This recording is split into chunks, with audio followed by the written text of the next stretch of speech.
What's the word, Herbs? It's Earth Day 2020, September 24th.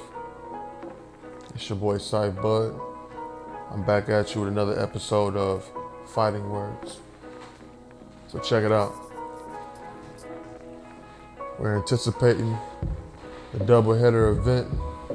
Twin Charlos, Jamel and Jamal Charlo, facing opposition Jason Rosario and Sergey Dermachenko. I'm gonna give you my quick analysis on what's the haps.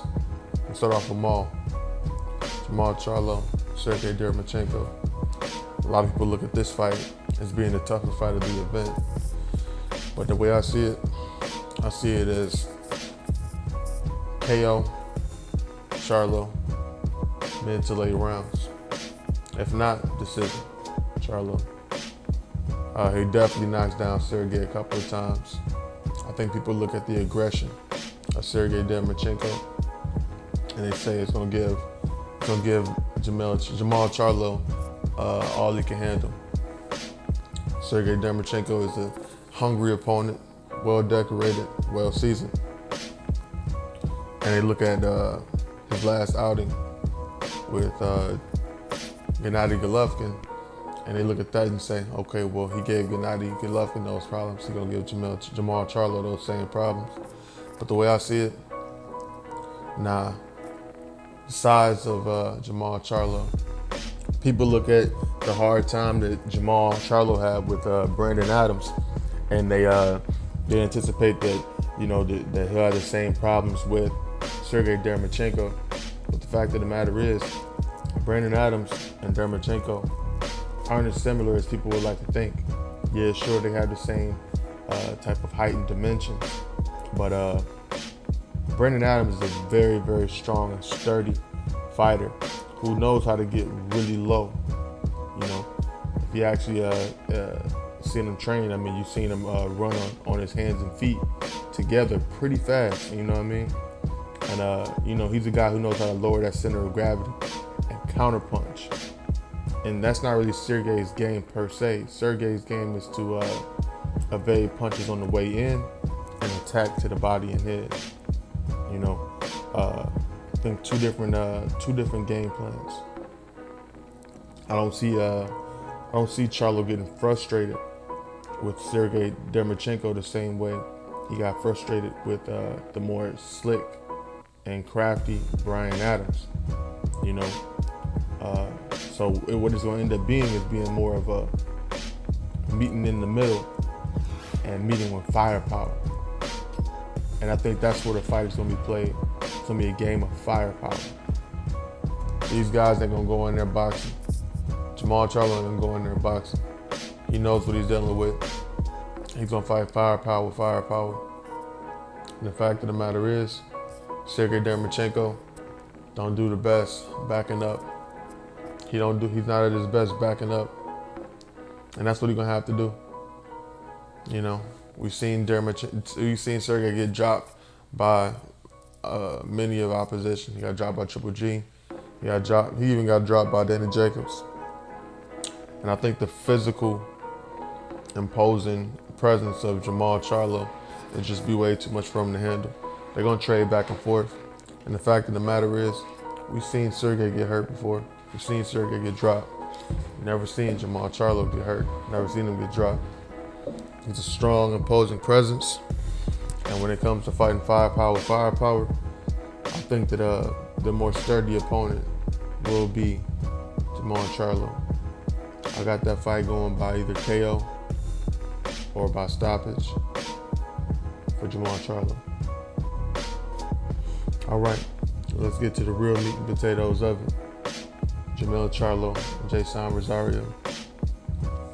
A lot of people think the male got this in the bag. And for the most part, I'm going to favor Jamel Charlo as well, too. I think this is a way more tougher fight. We got a really, really strong Jason Rosario coming in there, well-trained, ready and prepped for this fight. This fight is going to be very similar to the Jamel Charlo Vanes Martirosyan fight. You're going to have two boxer punchers in the ring, fighting for ring real estate.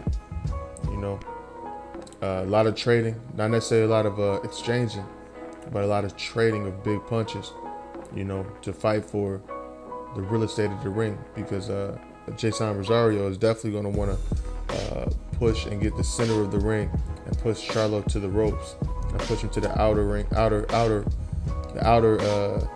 ring of the match. So, we're gonna see a lot of big punches being traded, a lot of big 1-2s, a lot of big lead hooks, just to push their opponent the opposite direction. The way that Jermell Charlo is gonna win this fight is more than likely going to be by points.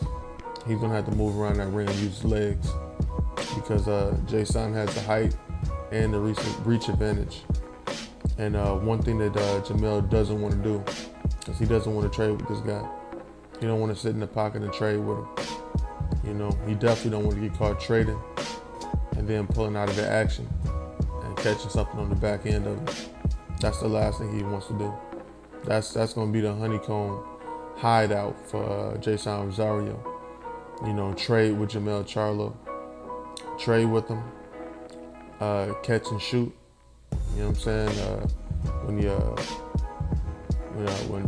Jermell comes in and tries to land something, it's gonna be up to Rosario to catch one of those bigger punches, and then hit Jermell Charlo on the way out of on his retreat. So I think the best thing for Mel to really do is use his feet during the beginning part of the fight. Use that jab. Use that 1-2 combination from a distance on the outside and keep it moving. Jason is his game plan is mostly to keep his opposition to his back feet and really push you to the ropes where he can do the best work. So that's one thing that Mel's gonna want to do. He's never gonna want to relax his back on that on those ropes, which isn't a part of his game anyway. But if he's forced into the corner, forced into the ropes, he's gonna be in trouble.